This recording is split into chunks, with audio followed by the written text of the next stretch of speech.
Hello నమస్తే welcome to my channel Bala Ruthvi logs in Canada. చూస్తున్నారు కదండి, మేము ఇప్పుడు వరకు ఇంట్లో ప్రశాంతంగా కూర్చున్నాము. అప్పుడు వరకు అయితే బయట క్లైమేట్ చల్లగా ఉన్నప్పటికీ స్నో లేదు, రైన్ లేదు, ప్రశాంతంగా ఉంది. ఎప్పుడైతే మేము బాల్దువాన్షి స్కూల్ నుంచి ఇంటికి తీసుకురావాలని బయటికి స్టార్ట్ అయ్యామో ఇప్పుడే లైట్ స్నో అయితే మళ్ళీ స్టార్ట్ అయిపోయింది. అసలే మనం మాస్క్ వేసుకోకుండా వెళ్తాము, దానికి తోడు స్నో స్టార్ట్ అయ్యేసరికి ఫుల్ స్నో వస్తుంది. మీకు ఈ వీడియోలో అంత సరిగా కనిపించట్లేదు, కానీ ఇప్పుడే లైట్ స్నో అయితే స్టార్ట్ అవుతుంది. సో మనం సాయం తీసుకొని ఇంటికి వచ్చేటప్పటికి ఇంకా ఎక్కువ అవుతుంది. అదేదో ఇంట్లో ఉన్నప్పుడు స్నో స్టార్ట్ అయ్యి మేము ఇంటికి వెళ్ళేటప్పటికి అయిపోవచ్చు కదా, మేము బయట ఎప్పుడైతే వస్తామో అప్పుడే స్టార్ట్ అవుతుంది.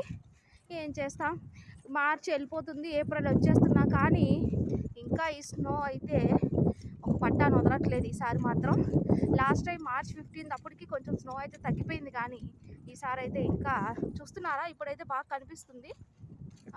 ఇంకా ఉండే కొద్దీ ఎక్కువ అవుతుంది. రిటర్న్లో ఇంకా చాలా కష్టం అనిపిస్తుంది. ఇంత కష్టంలో కూడా, ఇంత జిల్లులో కూడా ఇంత ఇదిగా ఉన్న ఫోన్ బయట తీసి వీడియో తీసినందుకైనా లైక్ చేసి, షేర్ చేసి, సబ్స్క్రైబ్ చేసుకోండి please. Bye bye, see you on another video. Thanks for watching.